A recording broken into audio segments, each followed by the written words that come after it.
Oui, mais je pense comme beaucoup de gens, ça vient de l'enfance, c'est-à-dire qu'on a en effet un lien tout à fait privilégié avec le monde animal quand on est enfant. Et je pense que tous les petits-enfants expérimentent ça, c'est-à-dire qu'il y a à la fois de la fascination, de l'émerveillement devant la richesse du monde animal, et aussi une sorte de refuge affectif par rapport à ce qu'ils peuvent nous apporter sans langage. Et ça, c'est une dimension qui est tout à fait importante, je pense, c'est-à-dire le fait que les enfants, tout comme les animaux, ne maîtrisent pas le langage et donc ne sont pas dans le même monde que les adultes. Il y a beaucoup de points communs entre les enfants et les animaux dans leur façon de vivre aussi l'instant présent. Et je pense que cette spontanéité est un lien qui, moi, en tout cas, m'a beaucoup touchée quand j'étais plus petite. Et je trouvais que voilà, il y avait une affection, une tendresse dans les animaux de compagnie ou dans les animaux que je pouvais côtoyer, que je trouvais pas forcément avec mes camarades ou mes congénères enfants. Et je pense que comme beaucoup d'enfants qui sont un petit peu à part, ou qui sont un petit peu solitaires, on développe voilà, une vraie proximité avec ce monde animal.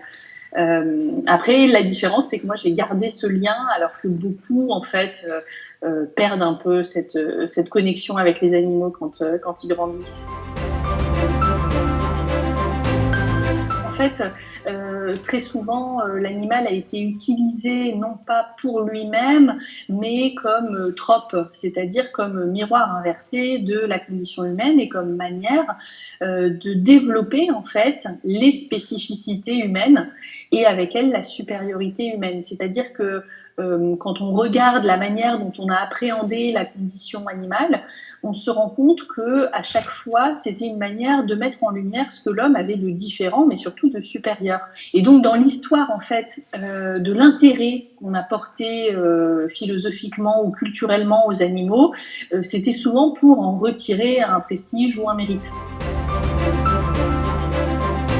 En effet, la relation avec l'animal en tant qu'individu, parce que c'est vrai qu'avec un chien, on n'est plus dans le cadre de l'espèce, mais on est vraiment sur une relation individuelle qui est très puissante, je me suis rendu compte qu'il y avait quand même des grandes leçons et que ce que le chien nous apportait, ben, c'était curieusement et étonnamment ce que les humains n'étaient pas toujours capables de nous apporter. Et qu'en fait, on trouvait dans ce compagnonnage ce qu'on ne trouvait pas dans certaines relations humaines.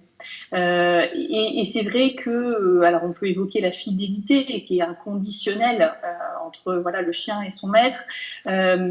Et c'est un exemple, mais c'est vrai que ne serait-ce que la joie ou voilà, l'absence de jugement, ce sont des aspects qu'on ne trouve pas forcément dans des amitiés humaines, qui sont toujours conditionnées quand même. Et on ne sait jamais combien de temps elles vont durer non plus. Et c'est vrai que ça, c'est quand même des vertus, on peut parler de vertus morales, que l'animal nous offre et qu'on ne trouve pas de cette qualité-là, en tout cas très très rarement, de manière exceptionnelle chez les humains.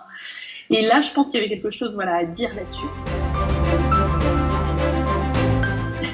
Ben, l'idée, c'est en tout cas d'avoir la capacité à percevoir ce que le chien nous apprend tacitement. C'est-à-dire qu'en effet, la communication avec l'animal est assez réduite et pourtant elle est très forte. C'est-à-dire que c'est une relation où il n'y a pas de mots, il n'y a pas d'échange verbal, il n'y a pas la complexité du langage. Et donc on pourrait se dire que finalement l'échange est assez pauvre. On pourrait penser que justement la relation est forcément appauvrie du fait de cette absence de langage, alors qu'en fait c'est une manière de rétablir justement d'autres moyens de communication plus spontanés, d'avoir un côté tactile qui est beaucoup plus fort, d'avoir une attention aux habitudes, une attention justement à ce qui fait notre environnement et qu'on perd. Et je pense que justement rendre au chien ce qu'il nous apprend, ça passe par ce côté de se mettre à son niveau et donc d'avoir en tout cas la capacité à sortir un peu de son prisme très humain en fait, hein, et de ne pas voir uniquement le chien comme étant un seul animal de compagnie. Alors en tout cas, moi je suis un oiseau de tempérament, je me reconnais beaucoup dans les oiseaux parce qu'ils aiment la légèreté, ils aiment justement, ils sont pas tout à fait sur terre. Et avec la philosophie, c'est vrai qu'on n'est pas toujours tout à fait sur terre. J'aime bien le côté migrateur aussi des oiseaux, et puis ils chantent. Enfin, il y a une gaieté dans l'oiseau, donc je me reconnais dans l'oiseau, voilà, les oiseaux en général.